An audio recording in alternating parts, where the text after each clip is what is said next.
એક એવો તારો તૂટીને પડ્યો ને, શું એને વાત કરવી? એવા શબ્દો હવે આપણને સાંભળવા પણ નહીં મળે. ગમે એટલા ઉપયોગ કરીએ, ગમે એનો, પણ એવા શબ્દો હવે આપણે કાને સાંભળવામાં નહીં મળે. કેમ કે મા બાપ એક એવો જ અવતાર આપે છે આપણને.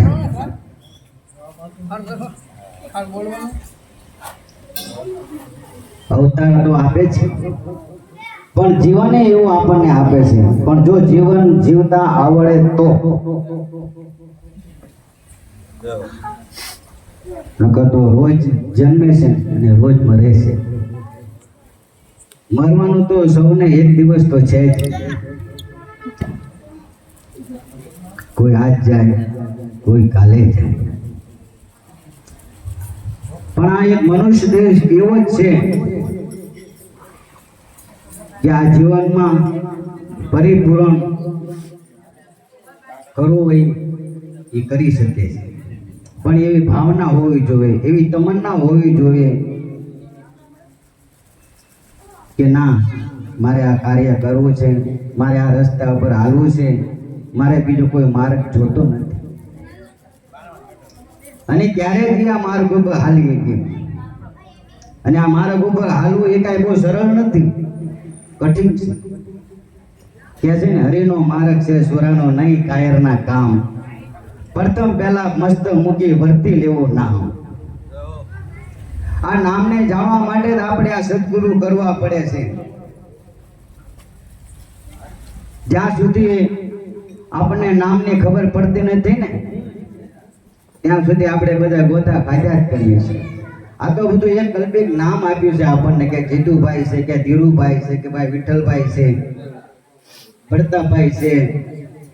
આ બધું આપણી કલ્પનાનું નામ છે. આપણી ફઈબાએ નામ પાડ્યું હોય, પણ સાચું નામ ની જાણ આપણને કોણ કરાવી ગઈ? કે સદગુરુ આપણને મળી ગયા હોય, સાચા સદગુરુ. આત્માને ઓળખ્યા વિના લખ 84 મટે નહીં. તારી બ્રહ્મણાને ભાંગ્યા વિના ભાઈ આવા ભવના ફેરા ટળે નહીં. જો આપણને આવા સદગુરુ મળી ગયા હોય, આત્મા સાક્ષાત કરાયો હોય, તો આપણી બ્રહ્મણા ભાંગે, નો ભાંગે નહીં. આ સદગુરુ એક જ એવો છે કે આપણી બ્રહ્મણા ભાંગી નાખે, તારા જન્મ મરણના ફેરા પણ ટાળી દે. આ સદગુરુ એટલે સદગુરુનો મહિમા બહુ મોટો કયો છે. અને ગુરુ બિન મીટે નહીં ભેદ, ગુરુ બિન સંશય ના ટળે. ભલે વાંચે જારો વેદ, પણ સંશય તો ગુરુ જ ટાળી શકે. બીજા કોઈની તાકાત નથી કે ટાળી શકે. પણ એવી શિષ્યને પણ એવી ભાવના હોવી જોઈએ કે આજે મારા ગુરુએ જે મને શબ્દ આપ્યો છે, જે જ્ઞાન આપ્યું છે, જે આ દ્રષ્ટિ આપી છે, તો મારે પણ એનું શ્રવણ કરવું જોઈએ. મારે એના નામનું સ્મરણ કરવું જ જોઈએ. એના ચરણોની રજ બનીને આપણે પણ રહીએ. સવારે ઉઠી તો પહેલા મા બાપને દર્શન કરીએ, પછી આપણા ગુરુને દર્શન કરીએ. 84 લાખ યુનિમાં ફરી ફરીને આપણે આ મનુષ્ય અવતાર મળ્યો છે. 84 લાખ તમે જુઓ તો ખરી ભાઈ, કેટલી લાખ છે. 84 લાખ આ ફરી ફરીને આપણે આ મનુષ્ય અવતાર મળ્યો છે. તો આ મનુષ્ય અવતાર મળ્યો છે તો હું પણ આપણે ફોગટમાં જવા દેવો જોઈએ ભાઈ? જવા ન દેવાય. હરિનું નામ લે, હરિનું સ્મરણ કર, હરિના ગુણગાન ગાવા માટે તો આ મનુષ્ય અવતાર આપણને મળ્યો છે.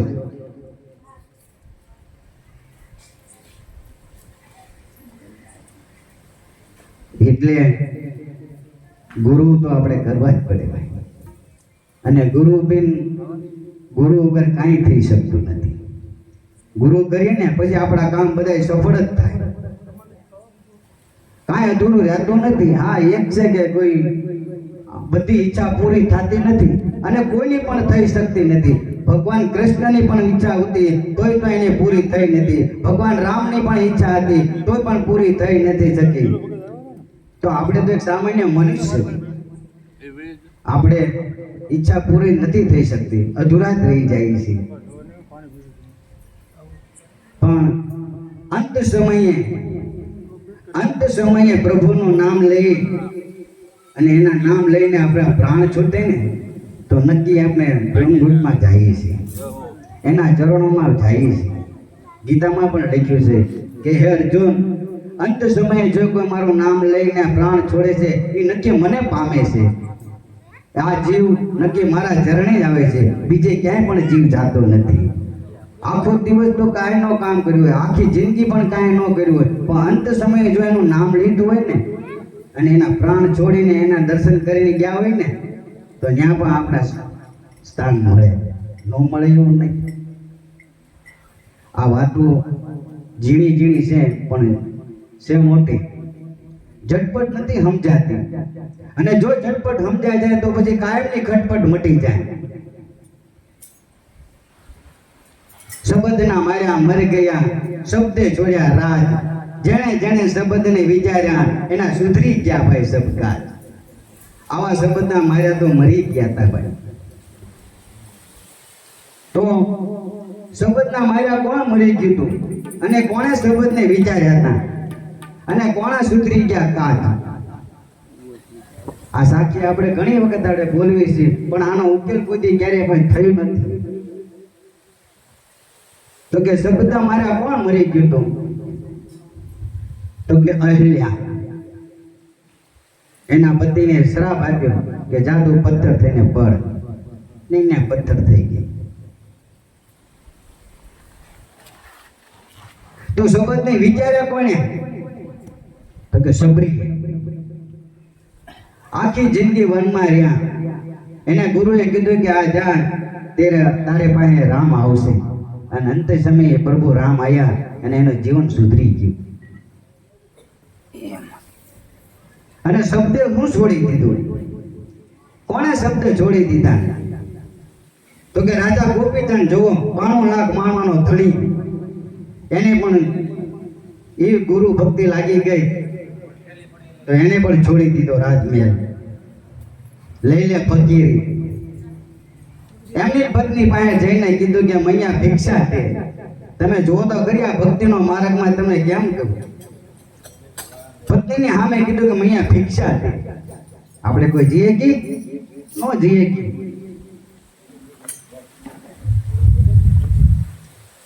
એટલે આ કીધું છે ગુરુનો મહિમા જેને જાણે ને એ જ માણી શકે. તો હવે આપણે એક નાની એક ધૂન બોલી લઈએ.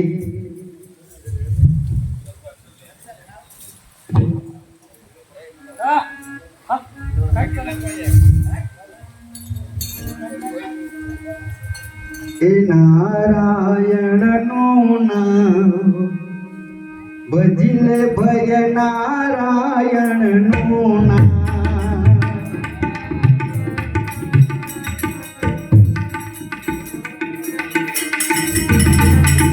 નારાયણ નું નામ ભજલે ભય નારાયણ નું નામ.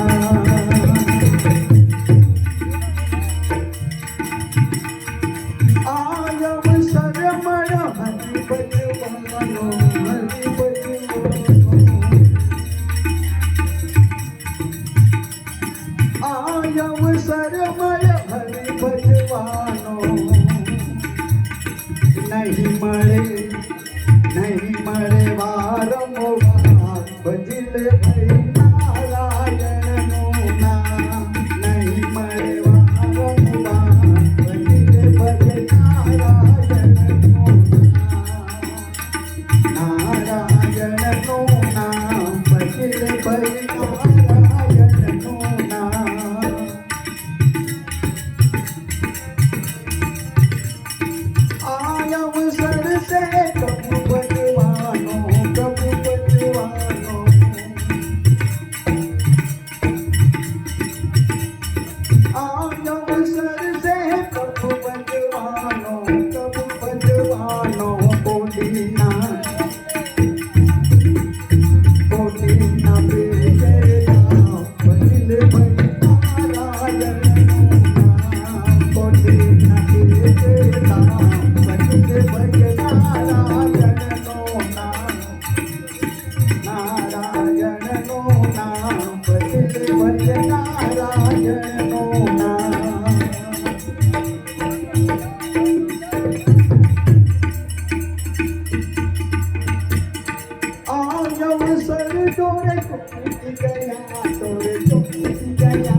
કોઈ પણ હાજર હોતા નથી હો ભાઈ કોઈના ભાગ્ય તો કોઈ હાજર હોય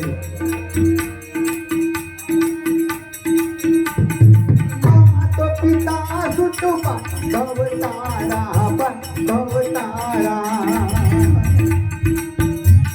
કોઈ નહીં લાવે તારી સાથ ભજનારા જળનો કોઈ નહીં લાવે તારી સાથ ભજનારા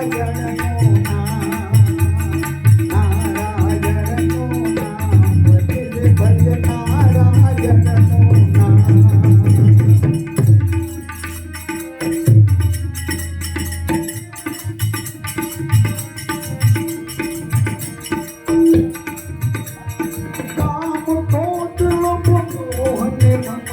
જળનો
सर्वे संतों ने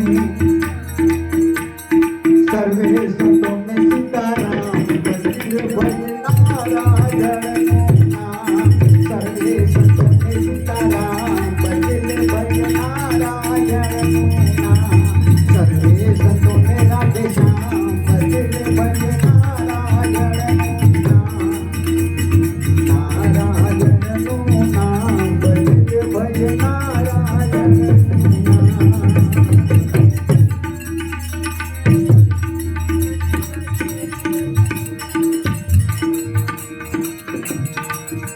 એવા આત્માને ઓળખાવે નારે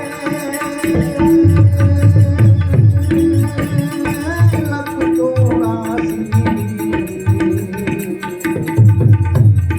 નાની તો મતે આવી બ્રહ્મણાને ભાગ્યા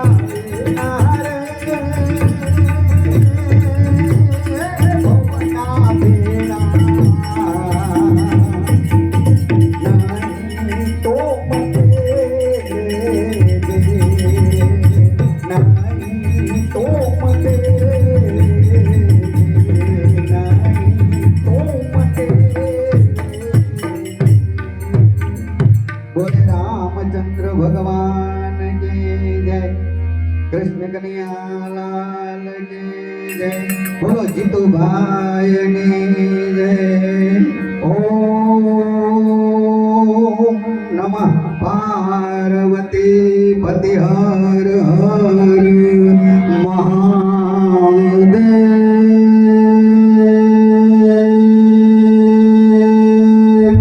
હે પરમ